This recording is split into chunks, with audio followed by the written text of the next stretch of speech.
Hello everybody, hello, welcome, hello and welcome. I'm glad you could make it, I'm glad I could make it.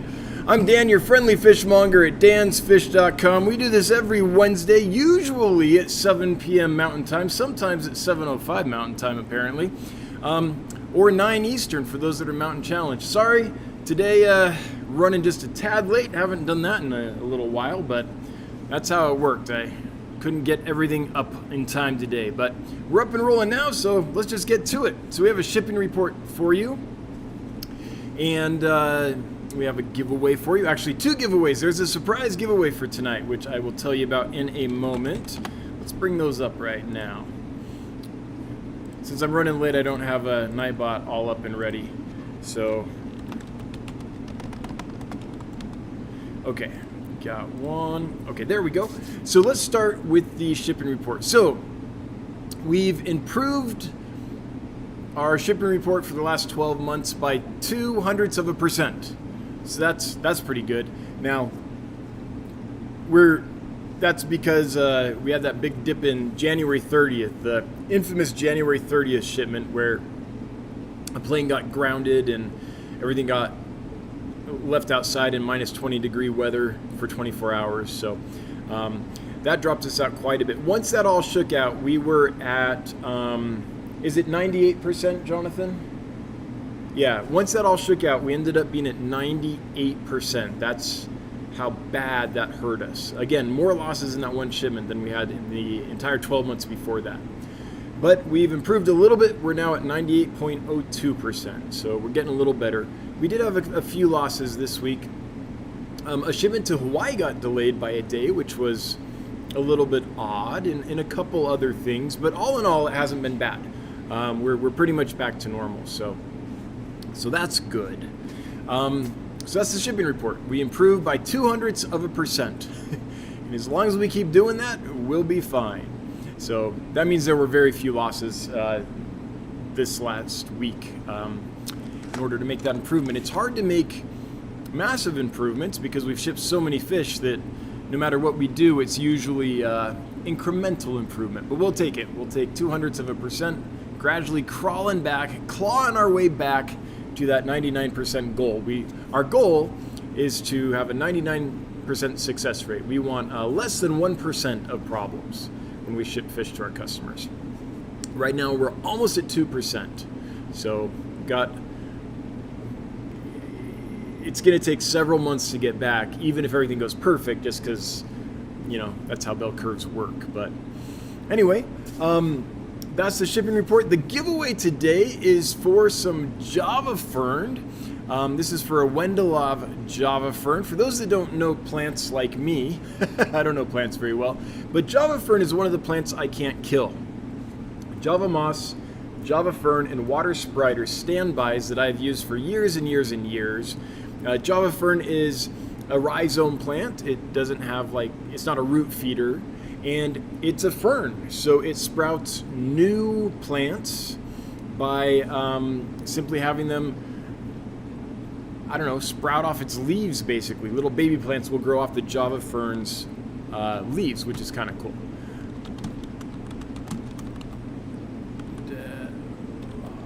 I think I'm spelling Wendelov wrong. So here it is.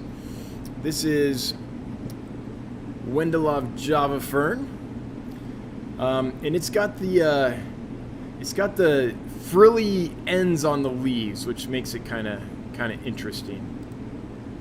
Let's see here. Do we have a picture of ours that I could show you? That would probably be best. Huh. Well, we're going to have to actually go to the website. Is it Wendelov? Yeah, there it is. So there's a picture of one of the plants.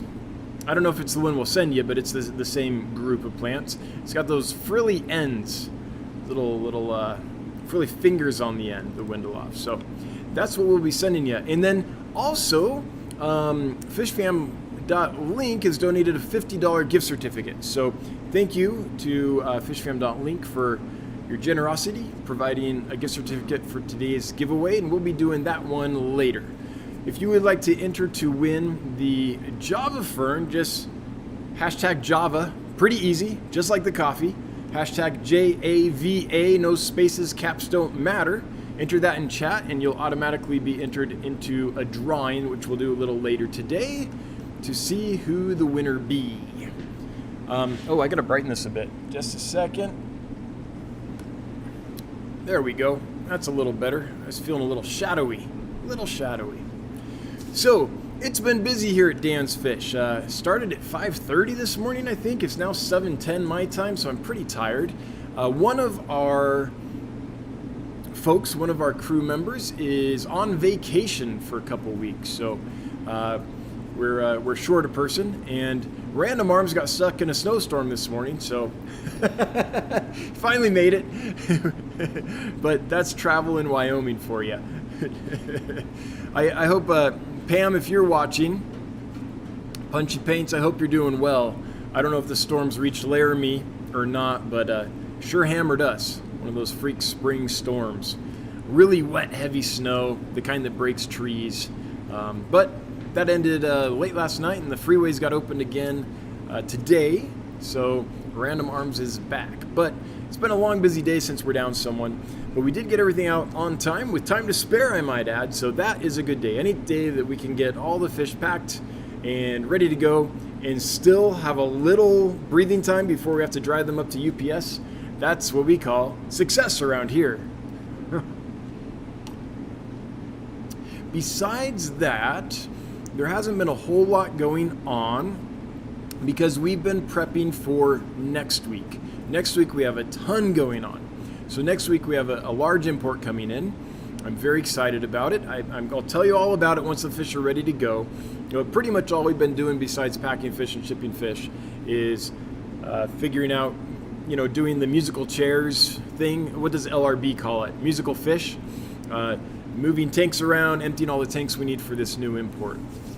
So that's pretty much what we're doing. So I won't have a lot of new fish to show you. I think I'll have a smaller set of new fish to show you before I leave, if I can get it done in time.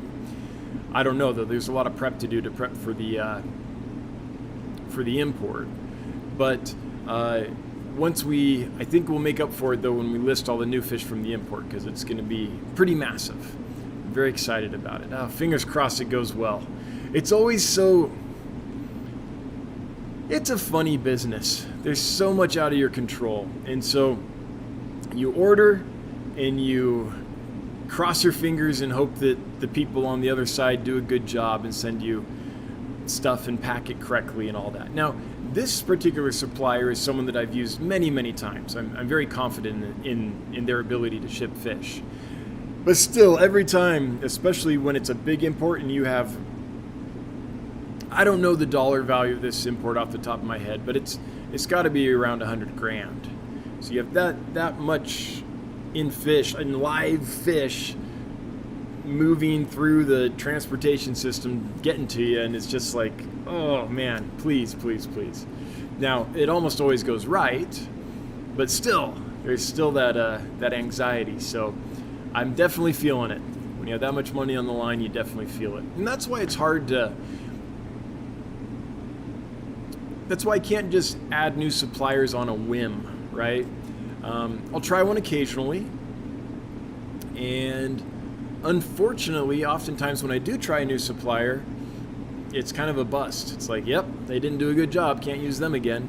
But it's really the only way to know for sure if you can use a supplier. You kind of have to get your feet in the water, you have to try them, and every time you try them, it's a lot of money, because to import fish is an expensive proposition. It's volume based, and once you pay for the volume of fish plus the transportation and all that, it's pricey. So anytime you try a new supplier, it's pricey, and you're definitely rolling the dice.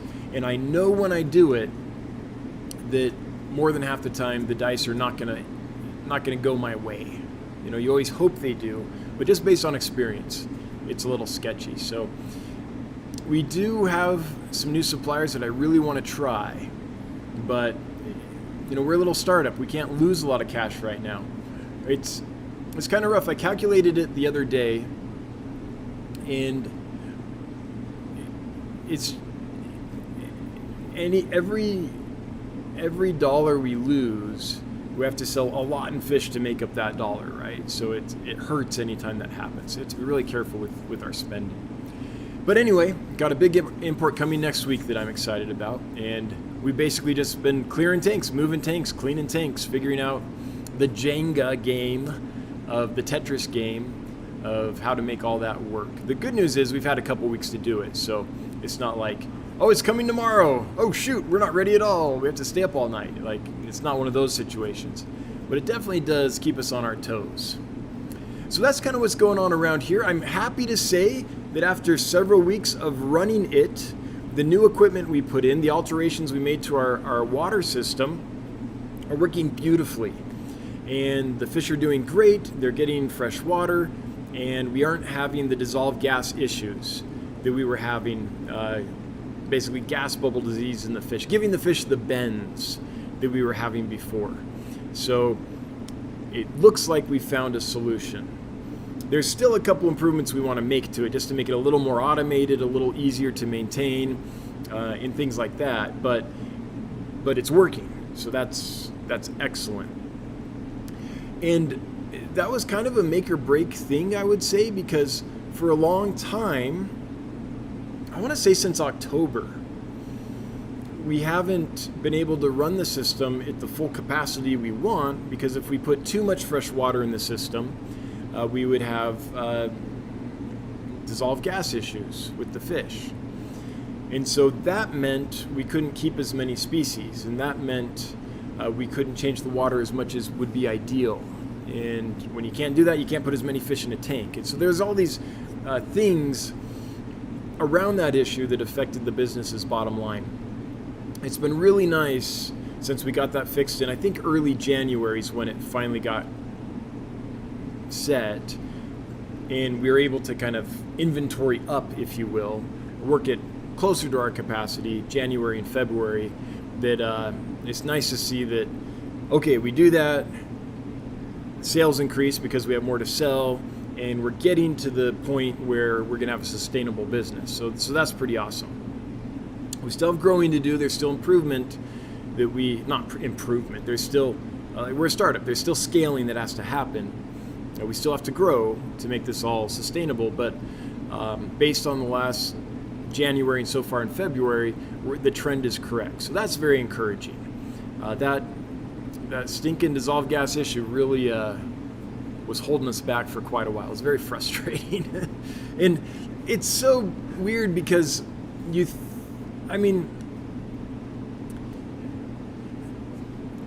it's like, by now you would think COVID isn't still affecting supply chains. By now it would seem like, okay, we've got this thing figured out a little bit and we know how to operate. But it's not true. Like, the pieces of equipment we needed to make the dissolved gas issue go away, they took forever to obtain. Just the supply chains, the supply lines are still delayed. And I hate to use the word COVID because at this point it feels cliche a little bit. It feels like an excuse. It feels like something that people say when something's not done on time just because it's a convenient thing to say. And by the way, I'm not being political here. I'm not going on one side or the other. I'm not getting political. I'm just saying that it's definitely still affecting supply lines for equipment and things that we needed to get this done. So it took months. It was so frustrating. But now it's going, and it looks like it's working very nicely. And we see a huge difference in the fish. We see a difference in their behavior and their color and the pep in their step. So we're really happy with the result. So anyway, that's what's going on here. That's kind of what's on my mind. Just the main thing is that import. And the fact that I'm going to have to drive in a snowstorm to pick it up. So we've got this old beat up cargo van that we affectionately call Marv. Marv gets the job done. But Marv ain't pretty, and Marv ain't comfortable. And so I looked at the weather, and yep, right when I have to drive to Denver next week to pick up the fish, snowstorm. It's going to be snowy, and I think it's going to be, the low is like -1, and the high is a few degrees above that. It's like, of course. See, we've decided that it's our duty here at Dan's Fish to keep Wyoming with enough precipitation. So anytime we order fish or anytime we try to do anything that requires travel, it decides it needs to precipitate and we get a bunch of snow. So we're just taking one for the team. We're like, hey, Wyoming, we've got you. We know there's been a drought. We're going to order more fish so that you can get some more snow. That's what it seems like. Random Arms and I were joking about that earlier today. It seems like every time we order fish, it's going to snow. Yep, for sure. Anyway, I want to find out what's going on with all yous, but before I do, I want to thank my moderators for being here, doing what they do. And I know I thank them every week, and I use a lot of the same language and terms when I do that. It's just because by the end of a Wednesday, like, my creativity is, it's not shot, but I'm tired. Like, Wednesday's our Friday. Wednesday's the last shipping day of a week. And so that's kind of like our Friday. Not that we take Thursday off, but that's like that all the work, and then it's like that's the peak of our week as far as workload goes. And from there, it kind of tapers down the rest of the week because we aren't shipping until Monday of the following week. So it's kind of our Friday, but it just means Wednesday nights I'm really tired. However, I locked this date and time in for live streaming years ago, and it doesn't make sense to change it now. So you're going to get the tired, slightly dumber, but less filters. So maybe a little more punchy, maybe a little more entertaining Dan than you would get most days on a Wednesday. But anyway, I thank my moderators every week. I use a lot of the same language when I do it, and I don't want to ever when I do that, I worry that it like seems trite. But I don't know what other words to use. So just please know, moderators, that I mean it when I say thank you. I'm very grateful for what you do. I see Steenfot Aquatics here. Hey, Steenfot. Good to see you, Bob. Hope you're doing well. That reminds me, I have an announcement. Before we get to your questions and comments, I do need to say this. The announcement is we are now shipping to Canada. That's right. We've figured it out. We've built the system on our back end to handle it. And we are now shipping to Canada. So all you Canucks out there, you can feel the love too. So if you're Canadian and you would like to buy from us, and the reason we're doing this is because we constantly get asked if we would ship to Canada, and we finally were like, we'll figure it out. We did. It's taken a couple months to get it all ironed out, but we think we're ready to go. So in fact, I think there's, let's see here. Yeah, it's official. Now shipping to Canada. Please see our fact for details. So the one thing about shipping to Canada is there's some locations we can't ship to. If you're in a very rural location, we probably can't ship to you. If you're in a city, it's probably not a problem. And the reason is that if we can't ship it next day, if UPS doesn't provide next day service to where you're at in Canada, then it's a 3-day service. And that's just too long for the fish in this weather to be in transit. So the way you'll know that, if you're Canadian and you create an account at dansfish.com, is when you create your account, you put in your shipping address and stuff when you sign up. If that shipping address does not get next day service from UPS, if UPS doesn't provide the necessary service to your area, you'll get a notice. Something will pop up on the screen that says, we're sorry, but we actually can't ship to you because UPS doesn't provide the necessary service in your area. So you'll know that up front when you first create your account. So just be aware of that. And at checkout, let's say that you're buying them for a friend, and your friend lives somewhere where that service is not provided. It'll tell you at checkout as well. So when you first sign up for an account and you put in your shipping address, I just flicked the keyboard accidentally. It'll tell you if you don't get the service if the service is not provided to your area, you'll get a pop-up that tells you that, so you'll know up front. Or if it is provided in your area but you're shipping it somewhere else and you put that in as the shipping address at checkout, you'll get a pop-up that lets you know as well. So we're trying to let you know up front so you don't go through all the trouble of creating an order and dreaming of the fish and putting them in your cart and going to checkout and then find out that we can't send to you. We're trying to do that up front. But most of the population we can send to. Most of the folks in Canada, we can send you fish. It's just there are some areas that are rural enough that UPS doesn't provide necessary service. So that's Canada for you. And I'm excited. Folks have been asking for literally years if we would ship to them. And I always feel bad when I say no, but shipping internationally is a whole thing. There's requirements and there's procedures you have to follow. And then for us, we don't do anything unless it's automated. So we had to, Random Arms had to add to the code base and the database and everything, and build the back end so that we could handle it. We're a lean, mean team. We don't have extra manpower to do things that aren't automated. So that's all done now. And cheers to the Canadians. I'm glad we can finally send you some fish. I'm excited. We can't send you plants.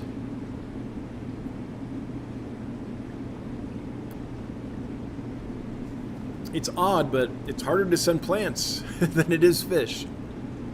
We can send you fish, shrimp, inverts, that kind of thing. Animals. We can send you aquatic animals. So, yeah, hopefully that makes some Canadians happy. Some folks that have been waiting and have been disappointed in the past, hopefully that's a pleasant surprise.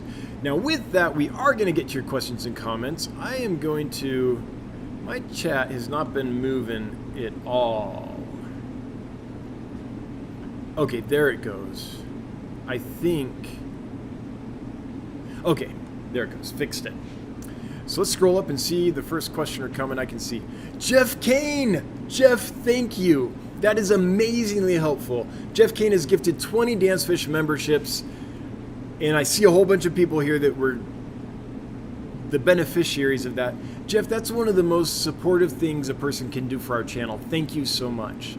It really helps because when people are gifted memberships, a percentage of them are going to renew, which will end up in, recurring revenue every month for our company, which is super helpful. So not everyone will renew, of course, but enough will that it does truly make a difference. So Jeff, thank you so much. I really appreciate that. That is very impactful for our company. Leo29 Aquatics. Hey Leo, I hope you're doing well. So the spotted Congo puffer decided he loves hunting baby ram's horn snails. So the good thing is I got a lot of baby ones. I can keep breeding the adults. Yes, that's awesome. So yeah, Congo spotted puffers and small puffers in general, Amazon puffers are in the same boat.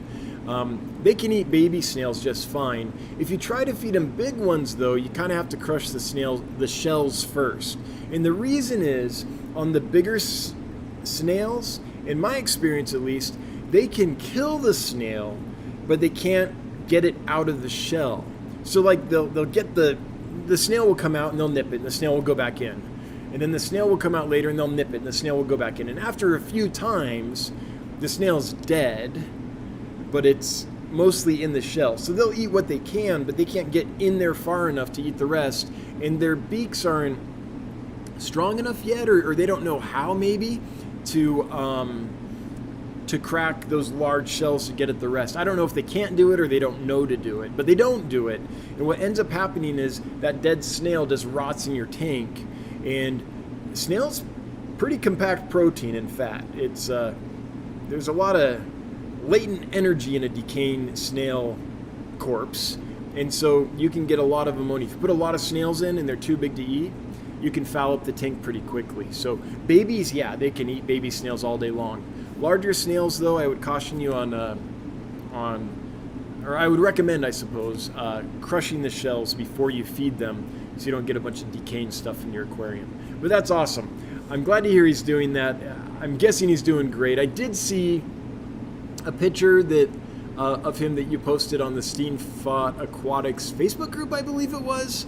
And it was good to see him in his new home. So looks like he's got a great place to live. I hope you enjoy him for many years, Leo. Chris Resker, you're awesome, Dan. Less than 3? I know that means something. The less sign 3, less than 3 sign, but I'm not quite sure what it is. But it must be good because you say you're awesome, Dan. So thanks, Chris. I'm old enough that the emojis and the text speak and all that, You know you're getting old when modern communication methods confuse you. It happened. I'm confused. Anyway, Chris, thanks so much, and thanks for being a member for the last 3 months. I appreciate it. Dragon Layer. Dan, waiting your weather to moderate. I have a couple gallons of Java Moss to send you. Oh, Dragon Layer, you're my new favorite person. I can use all the Java Moss you have. Yeah, thank you. Thank you. Kelly Foreman, way to get fish to those hosers in Canada, eh? Maple Leaf, California? I'm kidding. Canada? Love cat. Kelly, I love it. Here's to the hosers. Hopefully hoser's not too offensive in Canada. I know in the United States we use it, as a complimentary pejorative. A benign pejorative.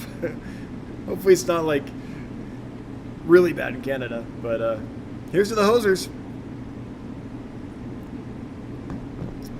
Thanks everyone for the super chats. Always appreciated, never required, but it does make my wife super happy when money falls out of the computer screen and lands on our lap. It's very appreciated. Jacob Metzer, most of the fish for sale at my LFS were sick. Can you discuss the responsibility of an LFS and the hobbyist in regard to quarantine and treatment? Will we ever see a wholesaler like you? So the entire reason we started Dan's Fish, the company, is because we believe that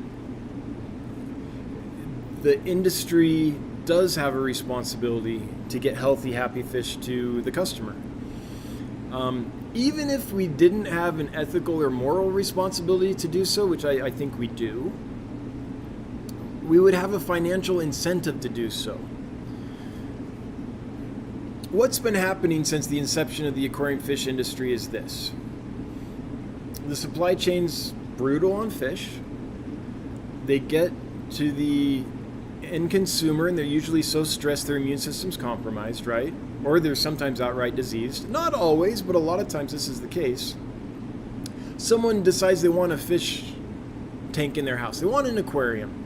They went to a friend's house, saw a beautiful aquarium, or they just love the ocean, or whatever. They want to relax and meditate. Whatever it is.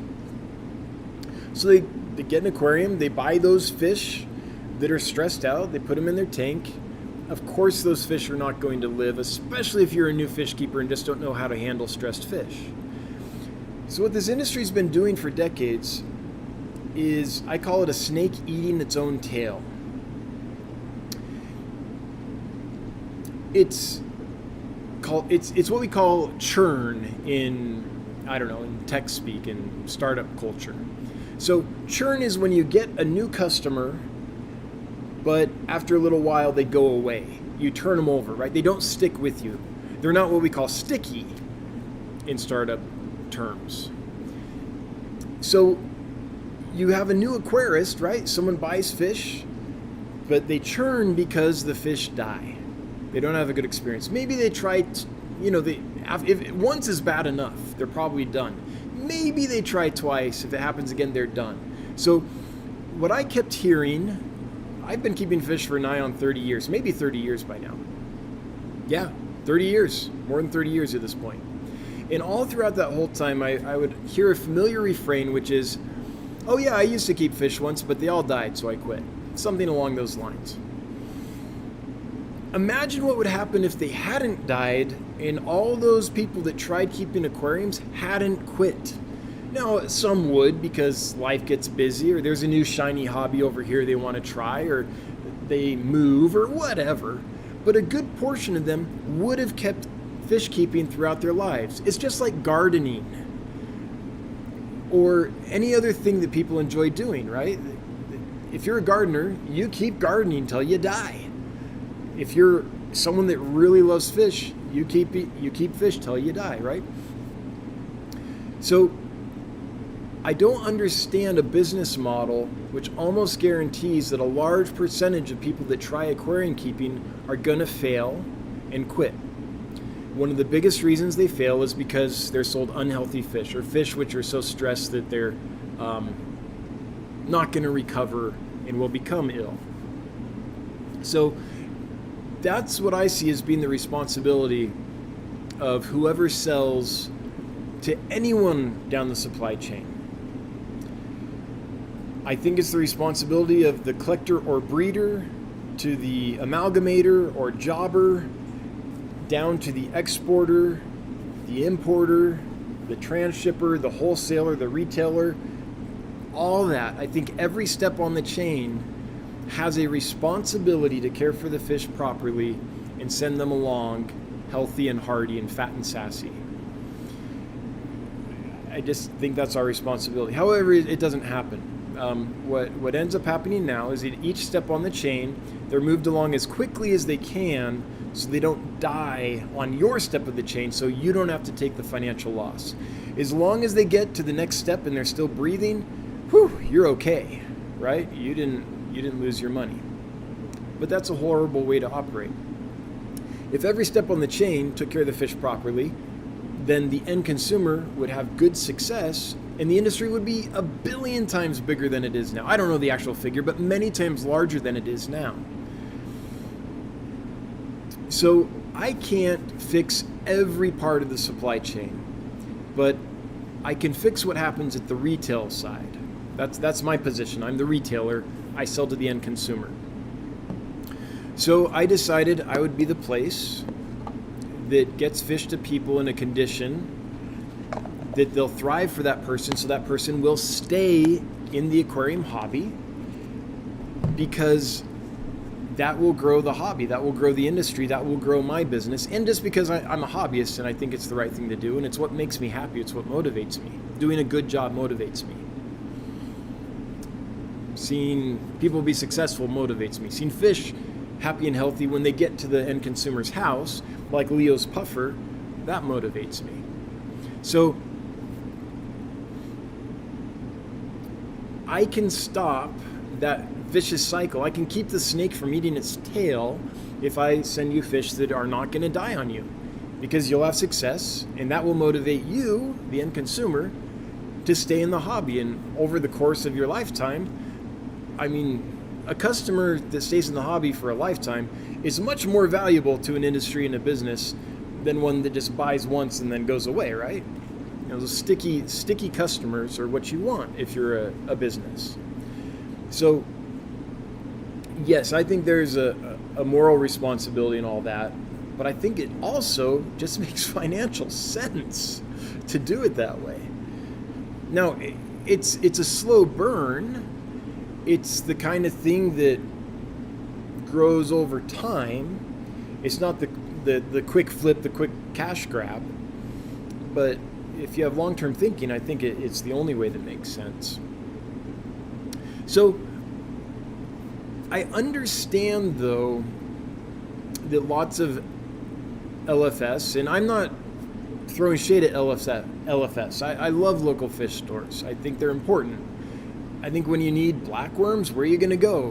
When you need medicine in a pinch, it's nice to be able to go get it right now. Although medicine's harder to get now, it's more and more scarce as it gets more regulated and all that. But anyway, there's stuff that a local fish store can supply for you that you might need in a pinch, and it's nice to not have to wait for something to arrive in the mail, right? They also get a lot of hobbyists started. You walk in, you get exposed to fish, that's how it starts. So I think they're very important. However, most of them, when they were first constructed or established, were constructed in such a way that they don't have the time, or they don't have the physical space to quarantine fish long term. They might hold them for a day before they sell them. Usually, though, the fish come in and they're ready immediately. That's let's be honest, that's usually what the model is. So they don't have the space to quarantine properly. Now, some do, and if they do, I support the heck out of those guys. They have sacrificed space they could be making quicker money on to try to do something that might not allow them to get enough quick revenue, but that supports the industry and the hobby and you as an end consumer. So support those people like crazy. There are some out there. But in general, the business plan they have and the space they operate in does not allow them to do a true quarantine. And so they're the penultimate step in this kind of brutal supply chain. And if they can't do that for the fish, then it lands on the end consumer to do it, unfortunately. Not because it should. Every step in the chain should take responsibility and treat fish or any living thing as a living thing that deserves respect instead of as a commodity, right? That's what should happen. But when it doesn't, then unfortunately by default, it lands on the end consumer. And so I would say as an end consumer, we have as much responsibility as any other step in the supply chain to do right by the fish, to let them recover, to have an environment set up and waiting for them that's steady and stable so that when they come in stress, they're not going to experience big parameter shifts, to do all those things that will help a fish recover. So that takes some forethought. That takes some advanced planning. That takes research to understand what the fish's needs are. And this is why I don't do a lot of sales, because I don't want to put something on sale. First of all, I can't afford to. We only mark, I know we're expensive, but doing things the way we do is very expensive. And we only mark the fish up as much as we need to not go out of business. In fact, we really should mark them up more, but we can't. The market just won't support it. But, it'd be nice if we could. Not because I want to drive a Mercedes-Benz. I drive a old beat up 1998 GMC Sierra. Material things have never been it for me, but just because it would be so nice to have a little extra margin to help the business be profitable and have financial security. But anyway, that's beside the point. Why did I get on that point? Hang on. Tired, Wednesday evening. I don't remember. How I got on that point. Okay, so anyway, I think the end consumer has the responsibility. So that's why I don't do sales, because I don't want to put something on sale and have people feel pressured to buy it. FOMO, right? The fear of missing out. Because the sale's going to end Thursday, and oh man, I wanted that fish forever, and finally it's on sale, I can afford it, but you don't have the proper aquarium set up for it. And we all know it takes time to set up an aquarium properly. It takes time to have a stable environment where the parameters aren't going to shift. You don't have danger of ammonia spikes, all that stuff, and do right by the fish. And so the sale just is the antithesis of what I'm trying to do. I don't want to incentivize people to make purchases when they're not ready to do them, I guess is the easiest way to say it. So yeah, you have a responsibility as a hobbyist though to not give into FOMO, to have something prepared and ready and do right by the fish as much as every other step in the supply chain has to do right by the fish. Will we ever see a wholesaler like you? I don't think so. And the reason I don't think so is because of the cost of doing it the way we do it. I don't think there's enough margin for a wholesaler, not in the current supply system, for a wholesaler to do it the way we do it and still be able to sell them enough money that they can make a profit and the retailer can turn them around and also make a profit. Now, can it happen? Yes. What would have to happen in that case is the industry would have to shift to where everything was more expensive. If every step of the industry did things in a way that was best for the fish would be a lot more expensive because it takes time, and time is money in business. It takes space, that's money in business, and it takes money, and it takes effort. You have people that have to do the work that you have to pay. So there's all these things that make it more expensive. If that happened, then fish would be a lot more expensive. Can it happen? Yes, but it's not something that's going to happen anytime soon. It would take a change in the industry, and that would be something that's gradual and has to kind of happen organically. I don't think that's something that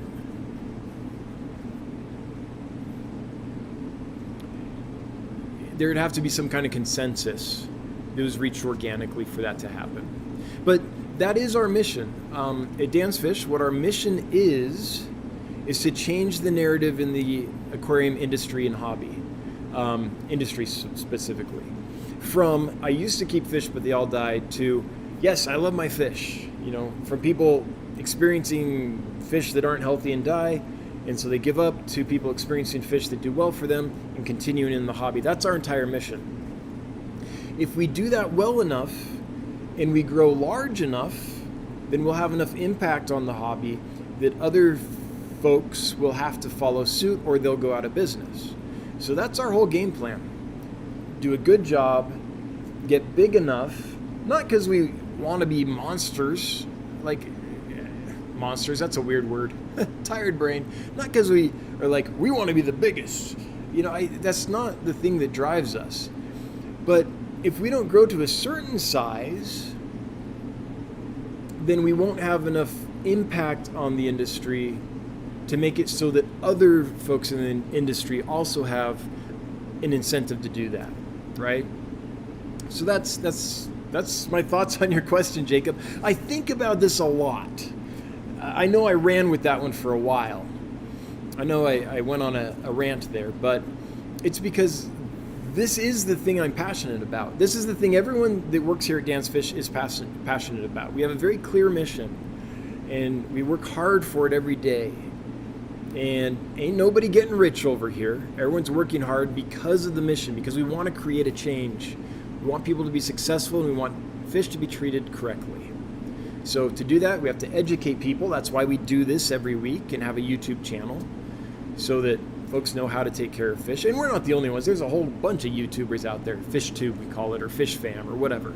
People giving good information on YouTube and other places. But we want to do our bit to educate people on how to care for fish. And then the other thing that we can do that most folks can't is the part where we do whatever is necessary to get them healthy fish. And as of now, that happens 98.02% of the time that people are successful with our fish. Now,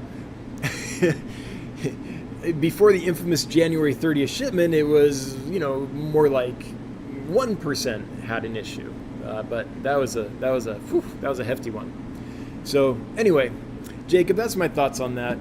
And yeah, sorry, but anyone that asks me a question like that, you're liable to get the Dan rant. Just because I thought about this, I think about this every day. We think about this as a team.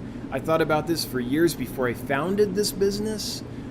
It's our entire thing. So we can talk about it because we're steeped in it. It's all we think about all day. Orange Cones, can you sell Farowella vittata? Yes, and I want to. I'll be contacting you about that. Howdy, partner. Swordtails arrived healthy and fast, thanks. Oh, you're welcome. And thank you for letting us know. I'm glad that happened.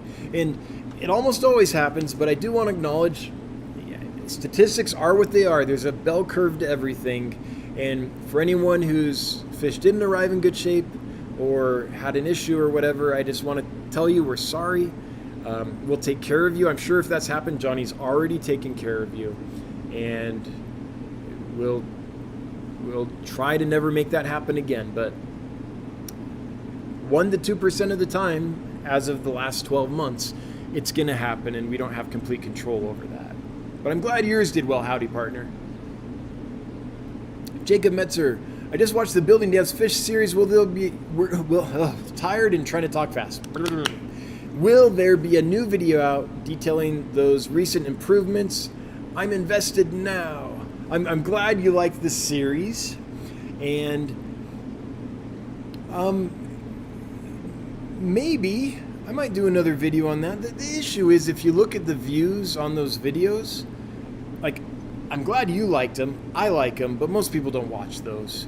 And right now, for us to thrive as a business, we have to reach new customers. Period. Once we do that, we're good, because customers experience buying from our company, and they're very sticky. If you buy from us once, you're going to come back, you're going to keep buying. So our job is to get new customers. Once we do, we know we'll keep them. So what I have to do right now to strategize, because I have to grow, more people need to hear about us so that we eventually end up with more new customers so that we can grow to the point where a sustainable business. So I'm focusing on trying to create content that will get new people in to Dan's Fish, to let them know about us, to hopefully convert them into their first sale so they experience that difference and want to come back. And so I have to be really careful now about, well, I've always had to be careful about it, but trying to do things that reach more people, just because we have to get to the point where we're a sustainable business, and that's one of the main ways we get there. So I'm being a little strategic now. Eventually we'll get to the point where that particular box is checked off the list, and I can go back to stuff that maybe isn't as popular, but that I really like, stuff that I want to nerd out about, and that you want to nerd out about, Jacob. But I'm glad you liked those videos. Ariel C. Hi, I have a 10-gallon quarantine tank. Want to get Congo tetras and dwarf rainbow fish for my 80-gallon. How many can I quarantine in the 10-gallon?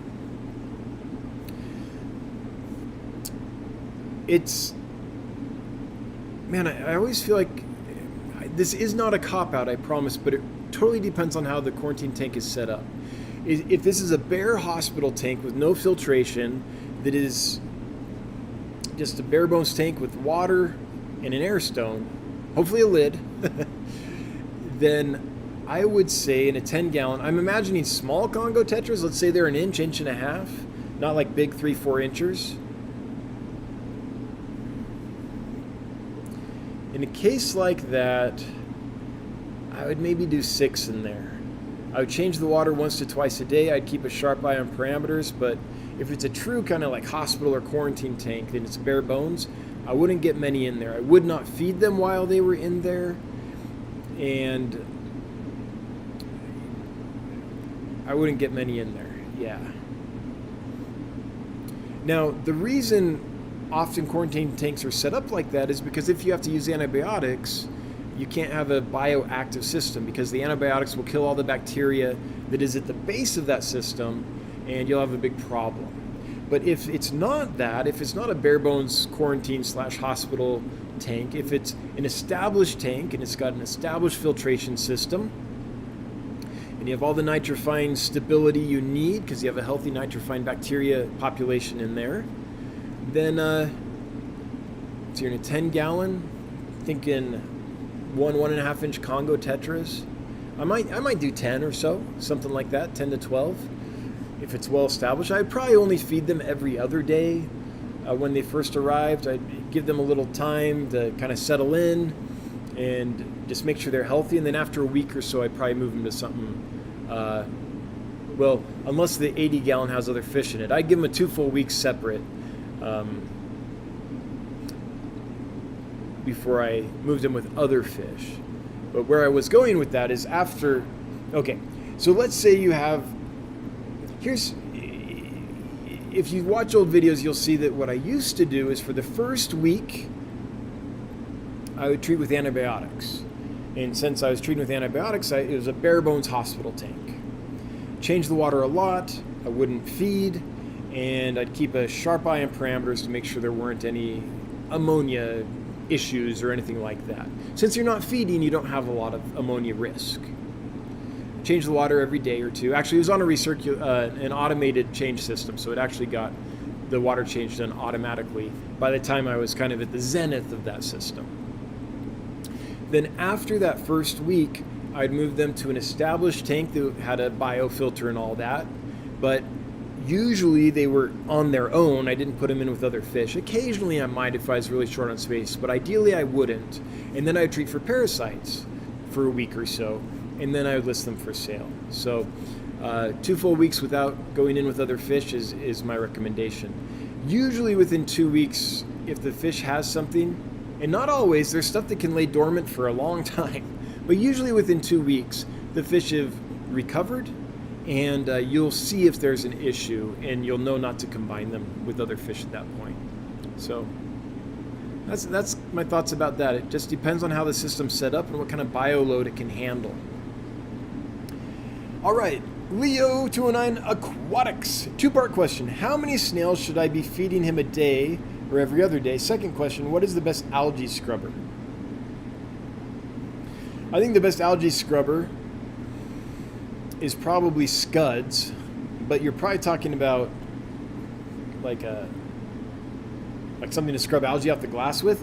We just use scrubby pads, like blue kitchen scrubby pads. Make sure they don't have any detergent in them or any like mold prohibiting chemicals in them or whatever. But you're just Scotch scrubby pads, the blue ones or the green ones, but the blue ones are a little less scratchy. That's just like a plastic mesh, so we use that. I also use like a paint scraper, like a 4-inch razor blade on a handle. It's used to you can find it in like paint. It's used to it's meant to be used to scrape paint off, but I use that as well on certain really hard algae, like that little green spot algae that gets on the glass and is like almost feels rough, stuff like that. Or if you get mineral buildup on the glass or something, then a razor blade's really helpful. And having it in that little thing with the handle makes it a lot safer and easier to use. So that's what I would that's what I'd suggest for an algae scrubber. Mega Mindy Lou, hey Mega Mindy Lou, I hope you're doing well. Nice to hear from you. Oh, and you're a member of the crew now. Welcome to the Fishmonger crew. And Metal Fish is also a new member. Hey, thanks Metal Fish. Thanks for joining up. I really appreciate you joining the crew. Scrolling, I wonder how far behind I am in the chat. Would someone say it is now 7:56 or whatever it is, your time? And let me know what time zone you're in. So when I get to it, I just know how far behind I am. I'm guessing 20 minutes. That's my guess. Robert Whitaker received an ornate tenopoma and a Congo puffer from you a couple weeks ago. Both are still very happy and healthy. Thank you. Hey, you're welcome. Man, aren't those tenopoma? I hope they colored up for you.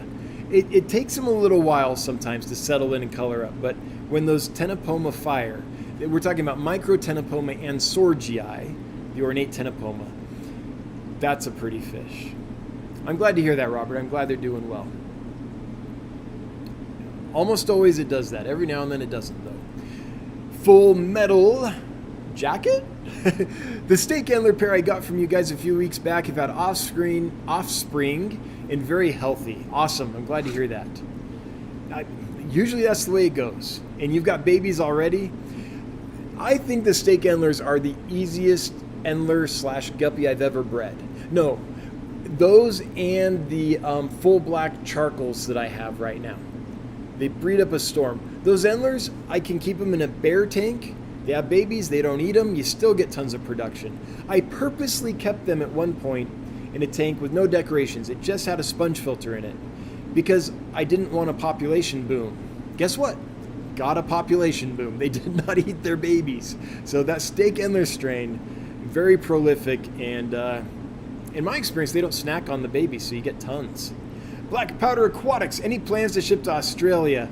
I see the smiley emoji, so I know that's a joke. Yeah. I wish. It literally wouldn't make financial sense for Australians to do that.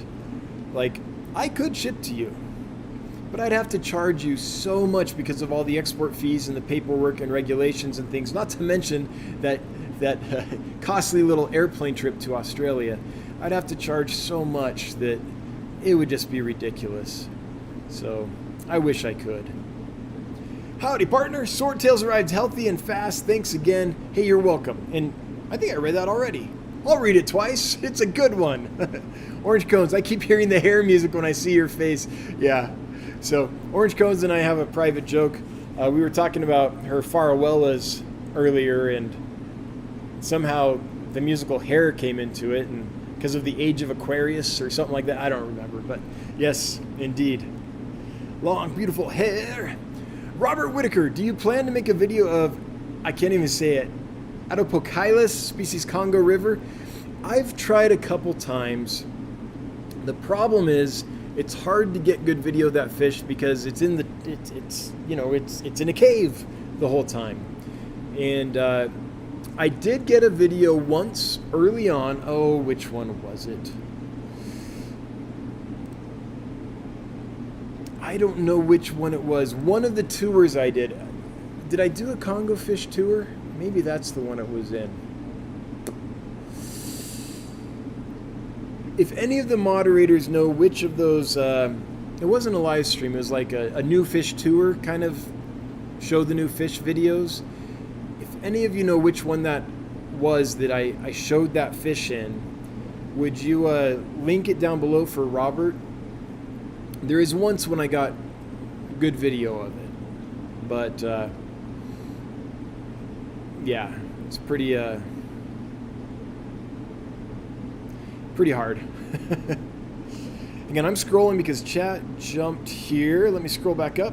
This is what happens when you're 20 minutes or nigh unto it behind in chat.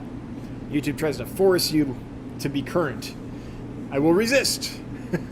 In fact, before I get to Leo29 Aquatics, actually I'll do that one real quick and then I'll get to the drawing. We'll do the giveaway next.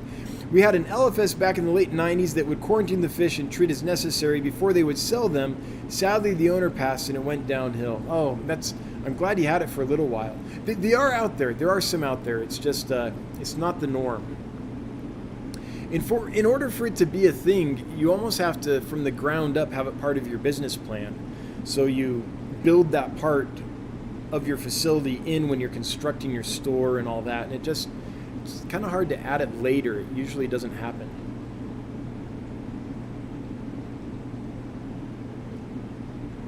Oh, sorry. I got real thirsty all of a sudden.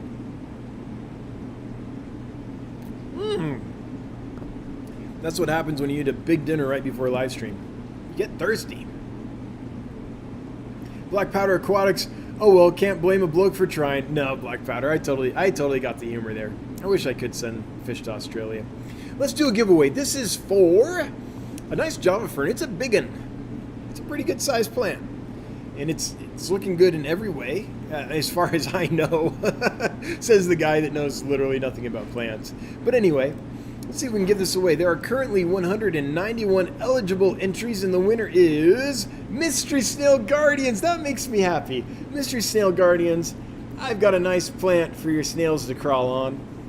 You have 2 minutes to chime in. Let us know you're here. Look at this. It's not doing the countdown anymore, which is so weird. This used to count down right here, so I know when 2 minutes was up. That's not happening anymore. I wonder why. Oh, and something went wrong. Like, chat's not live in it either. Nightbot be tripping, but at least people are able to enter. So, I will have to. Mods, would you let me know when mysteries? Nope. I'm gonna have to actually scroll down and look at the chat because I can't see the chat here for some weird reason. Let's see if I do this. Hey, when in doubt, refresh. Look at that. Look at them apples. Let's see. So, Mystery Snail Guardian, we'll give you till, it's 8:03 right now. We'll give you till 8:05. And that way we don't have to, yeah, because I can't roll again, apparently.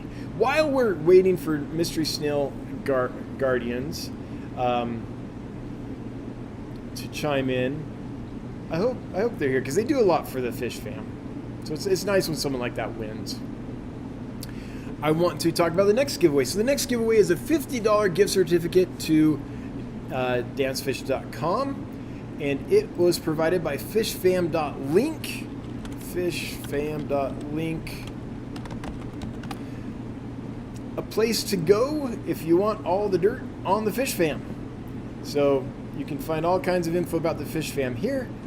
I want to thank them for providing the gift certificate. Very generous of you. And once I know that Annette is here, I'm sure she is. There you are. There you go. Mystery Snail Guardian says, early birthday present. All right. You're officially a winner now. Mystery Snail Guardian, you know the drill. If you would send your first and last name and shipping address to hello@dancefish.com, that's HELLO@dancefish.com, then we will get that plant sent off to you. And thanks for everything you do for the Fish Fam. I appreciate it. Thanks for participating. Okay, so now that that giveaway is done, we're now going to do the giveaway for, or build the giveaway for For the $50 gift certificate, what should we call that? I want to make it 50 smackaroos, but that's hard to type.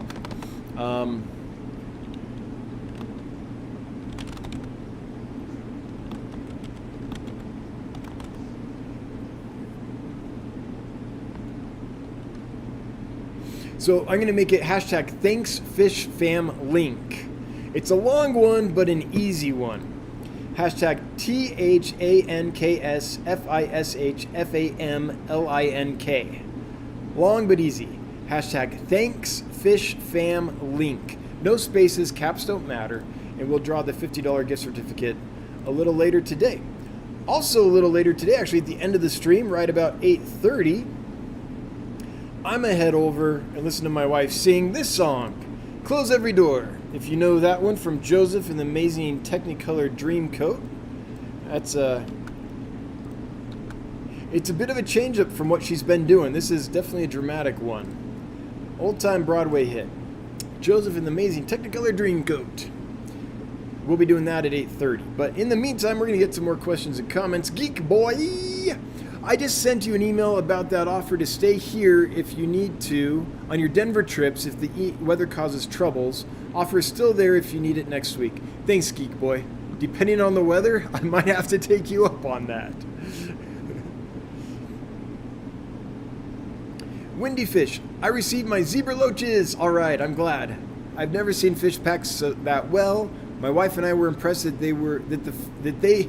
the fish are in great shape. Honestly, I think your shipping prices are a bargain. Thanks, Windy Fish. I appreciate that.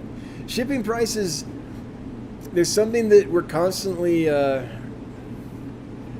wishing we could do less expensively because I'm glad you see the value in it, but it is one of the biggest barriers to entry for someone for ordering from us. There's a lot of places that will ship priority mail, and when you do that, you can ship for half the cost we do, maybe less. And so it makes it hard for someone that's used to those prices to be like, yeah, I'll pay double the shipping, right? Now, in the end, it works out because there's less risk, so the fish are less likely to die. And so, when you order fish and they die, it's rare you get a full refund. Now we do, that's one thing we do here. We'll refund you the money for the fish and the shipping. You're out nothing financially if a fish doesn't make it alive to you or arrives in bad shape. But generally you don't, and maybe they'll resend, but you probably have to cover shipping on that. And so once you play that game once or twice, you've already lost more money than it would take just to get them shipped via a more expensive yet quicker, more reliable method in the first place. But people's minds don't think that way, right? I don't know what it is. We're bargain hunters. We're something about needing bargains. And I get that. I'm totally a bargain hunter. I'm the cheapest guy you've ever met. Unless it comes to things that I need to go well. Like the equipment we bought for this building, not cheap, very expensive.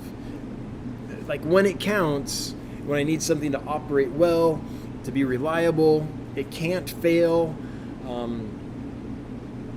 all that, then I'll put the money into it. But day to day, like buying, I don't know, socks, I'm a cheapskate. That's a bad example, but yeah. So it is rough though for a business like mine. When you go to check out and you see the shipping, well, we tell you before that. When you first see the item, it tells you what the shipping starts at. It's a big barrier to entry. So this is why people have to order for the first time and then they'll order again. There's a lot of those little barriers though. We're generally more expensive on the fish themselves because we have to be. We only ship next day air, which is more expensive than most places because a lot of people will ship priority. There's all these little barriers to entry, but once someone tries it and they see that difference, they stay. And so that's our task as a business. It's how do we do that? One way we're trying to do that is, if you've noticed, I'm putting more content out. So there's that. We have affiliates, so they help spread the word. And thanks to our affiliates, we love you guys. there's all kinds of things we're trying to do, but ultimately the best thing is word of mouth. Anyone that tells their friends or shares their experience with other hobbyists or whatever, word of mouth is seriously the best thing. Because when I hear it from someone I know, I'll put a little more stock in it than just, a Facebook ad or a random thing, so that's super helpful. All right.